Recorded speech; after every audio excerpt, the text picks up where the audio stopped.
आज हिंदी रंगमंच दिवस है।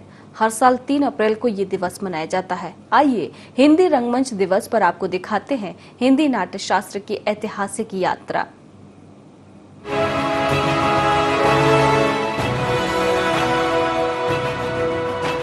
हर साल 27 मार्च को विश्व रंगमंच दिवस या अंतर्राष्ट्रीय रंगमंच दिवस मनाया जाता है।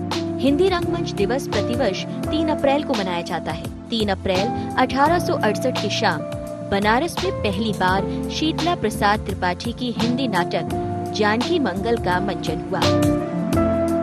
जून 1967 में आचार्य रामचंद्र शुक्ल ने हिंदी साहित्य का इतिहास में पहली बार इस नाटक के मंचन को प्रामाणिक तौर पर पुष्ट किया।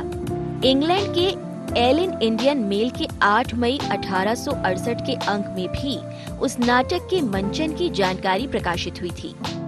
इसी आधार पर पहली बार शरद नागर ने ही हिंदी रंगमंच दिवस की घोषणा 3 अप्रैल को की थी।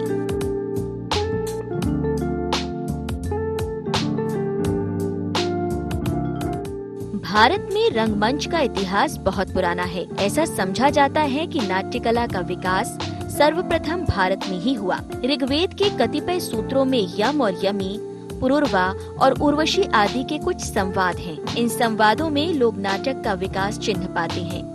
कहा जाता है कि इन्हीं संवादों से प्रेरणा लेकर लोगों ने नाटक की रचना की और नाट्य कला का विकास हुआ। हिंदी रंगमंच की शुरुआत सन 1853 में नेपाल के माटगांव में अभिनीत विद्या विलाप नाटक से मानी जाती है। हालांकि ये नेपाल तक ही सीमित रह गया। हिंदी में अव्यावसायिक रंगमंच की शुरुआत 1868 में बनारस थिएटर के साथ हुई। 1884 में बनारस में नेशनल थिएटर की स्थापना हुई। भारतेंदु के अंधेर नगरी का प्रथम मंचन नेशनल थिएटर में ही किया गया था। इससे पहले 1871 में अल्फ्रेड नाटक मंडली स्थापित हुई, जिसमें भारतेंदु और राधा कृष्ण दास के नाटकों का मंचन हुआ। राधे श्याम इस मंडली के प्रमुख नाटककार थे। इस मंच पर स्त्री चरित्रों की भूमिका पुरुष पात्र ही किया करते थे।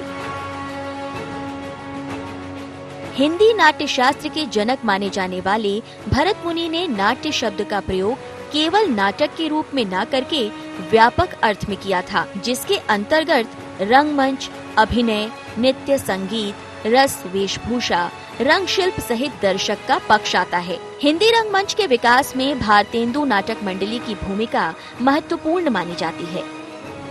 इस मंडली ने लगभग 1.5 दर्जन नाटकों का मंचन किया, जिसमें सत्य हरिश्चंद्र, सुभद्रा हरण, चंद्रगुप्त, स्कंदगुप्त, ध्रुव स्वामिनी प्रमुख हैं। वहीं जयशंकर प्रसाद के नाटकों को मंचित कर इस संस्था ने सिद्ध किया कि प्रसाद के नाटक पूर्णतः अभिनय हैं। बात भारतेंदु की करें तो उनके मन में हिंदी नाटक लेखन और उसके अभिनय का उत्साह जगा। उन्होंने खुद नाटक लिखना शुरू कर दिया, साथ ही अपना नाट्य दल भी बनाया, जिसमें राधा कृष्ण दास, रवि दत्त शुक्ल, दामोदर शास्त्री, पंडित चिंतामणि, पंडित माणिकलाल जोशी आदि थे। उन्होंने वाराणसी और बलिया के दादरी मेले में नाट्य प्रस्तुतियां दी।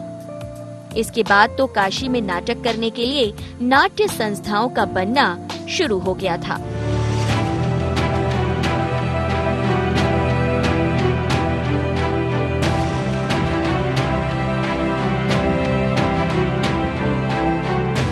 हिंदी रंगमंच के विकास में 1884 में बने बलिया नाट्य समाज की भूमिका ऐतिहासिक मानी जाती है। 1884 में यहीं पर भारतेंदु ने नाटक पर एक लंबा व्याख्यान दिया था। उसी समय सत्य हरिश्चंद्र, नील देवी नाटकों का मंचन किया गया था। ये वही समय था जब भारतेंदु ने हरिश्चंद्र की भूमिका निभाई थी। इस नाटक के मंचन को उस क्षेत्र में अपार लोकप्रियता मिली थी। हिंदी रंगमंच के विकास में काशी के बाद प्रयाग के रंगमंचों का महत्वपूर्ण योगदान रहा। यहाँ के महत्वपूर्ण नाट्य मंच आर्य नाट्य सभा, श्री रामलीला नाटक मंडली और हिंदी नाट्य समिति थे। कानपुर की संस्थाओं ने भी हिंदी रंगमंच को आगे बढ़ाने में महत्वपूर्ण भूमिका निभाई। यहाँ के प्रमुख नाट्य मंच भारत नाट्य समिति और भारतीय कला मंदिर रहे। वहीं बिहार में पटना नाटक मंडली और अमेच्योर ड्रामेटिक एसोसिएशन उल्लेखनीय नाटक मंच रहे।